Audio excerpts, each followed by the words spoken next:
What's up, dudes and dudettes to the internet? My name's Seth, and we are back again for another trove patch notes.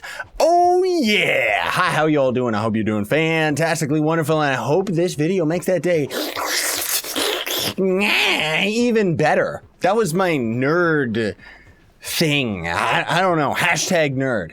Hello, hashtag appliance. I don't even know what I'm saying anymore. But yes, today we've got a patch, and it's a pretty decent one if I do say so myself. But before we start, we do not have any giveaways because the giveaway of information is what we're giving away. However, I still humbly request you, because it helps me out so very much, to do get the like button for me. Seriously, kill it. Destroy it!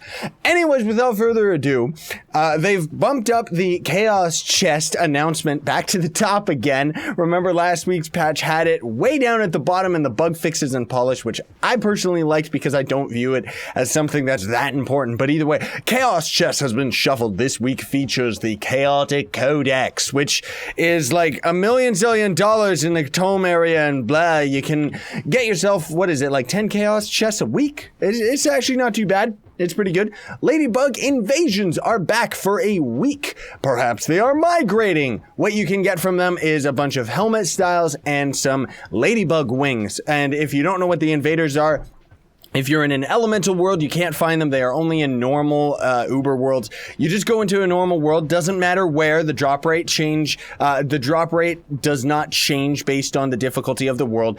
It's when those black portals open up and those guys come down from above, the aliens. Yeah, now it's gigantic evil ladybugs. If you can call it that, they're more like giant squares. The power pack has been replaced or upgraded into the Essentials pack. I like the power pack better. It sounds cooler. Now, in addition to everything that you got from the power pack, you're also going to get the new Jade Clover tome, which is fantastic. Where is it? Where's my tomes? It's another legendary tome, so it means you gotta grind so many more dungeons.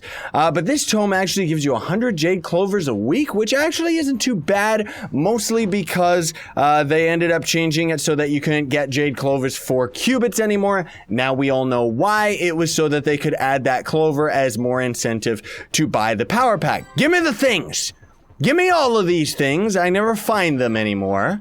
But you get the new Jade Clover, you get the Dragon Coin Tome as well, 10 Omni Mount Unlockers, which unlocks mounts that you don't have out of either adventure mounts or some of the crafted ones, 100 bombs, because everybody knows we need bombs, and 20,000 cubits, which I feel a little bit iffy about that one, because cubits are supposed to be the free-to-play money, and now they're adding it into a pack. So that kind of scares me, because it means that they're starting to get desperate for money, and maybe they'll move on to having cubits for money? I don't know, like seriously, it's a little bit strange there. But anyway, MISC changes. Booster boxes can now contain the Lapis Luck bugs. Didn't they always? Added support for case-sensitive marketplace searches for different languages. Class and costume packs are no longer in the store for no reason whatsoever, though they may return someday in the future. Pyro Disc gems now deal more damage per tick. What is this, Minecraft? Trove doesn't have per tick, like seriously, but tick more slowly, meaning that the overall damage output should remain the same on the Pyro Disc, because it's actually damaging at a slower rate, slower attack damage per second, but it's got higher damage in total, so it should balance out to being the exact same. Maybe it's just because they wanted it to be less annoying. Minions spawned by flask emblems now properly display combat text. Didn't they fix that last week? I don't know. It's nice that they're actually fixing the minion emblems, though, even though they're pretty much useless. Drop rate for shadow equipment has been reduced in the open world. It remains the same, meaning that it's decent in shadow towers. This is just me saying something on the side. We're gonna take a step back, just take a step on the side. Why are the devs always, like, ever since I've been playing this game, the devs seem to be obsessed with trying to make the Shadow Tower more useful. Like, they keep constantly pushing reasons for people to grind them, even though nobody likes them. Like, seriously, move away from them. The weekly stat leaderboard now grants boosters for the first 3 reward levels. Empowered Gem Box Edition should now display the correct item in your inventory. I don't know what that means, but okay. Added projectile area of effect damage to the Shadowhunter's gem ability. This is fantastic. I thought that it was just, we were stuck. It was just gonna be like that. But thankfully they ended up fixing that. Now, before you go crying to the forums and saying Shadowhunter needs a nerf, because I know there's lots of people out there that think the Shadowhunter's overpowered. In all honesty, just because I'm playing the Shadowhunter, I play him because he's fun. And when you get his ability, yeah, he actually is a lot of fun and seems really powerful at first.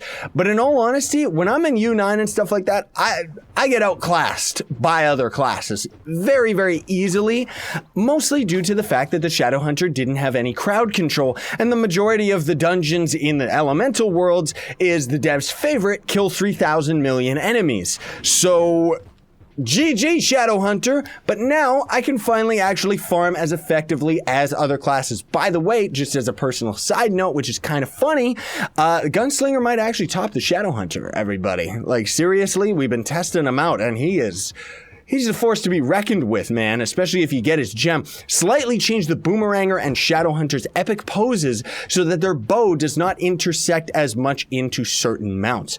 UI previews of items now have outlines and should look more like they do in the world. I don't really have a lot of items in my inventory right now. Ignore these. I'll explain that later. But in general, nobody likes the black outlines. I really, really hope that the devs actually listen to the people, because I've actually heard nothing, and I mean nothing but complaints.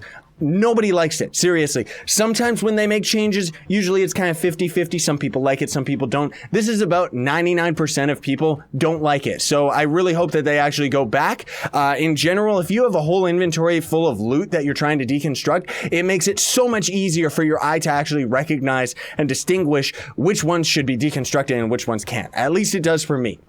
That's just my opinion on it.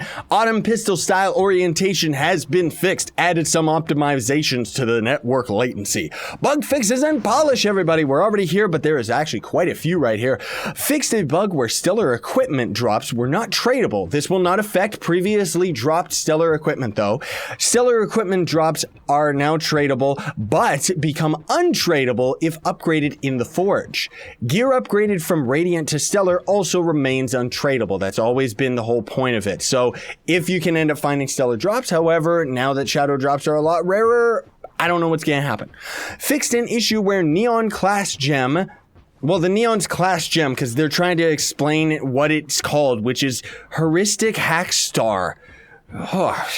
Anyways, the Shuriken, they fixed the bug which caused it to hit inconsistently, which is something that I noticed lots of Neon Ninjas doing in the Ultra Shadow Towers, is they would shoot it and it would like go all over the place, so that's good that they fixed it. Fixed an issue where the Lunar Lancer's attack could get broken when transforming. Fixed a bug with the generic empowered gem abilities that were correctly using the magic damage stat for magic damage classes. Anybody know what that means? I don't know. People keep theorizing, but nobody really knows what that means.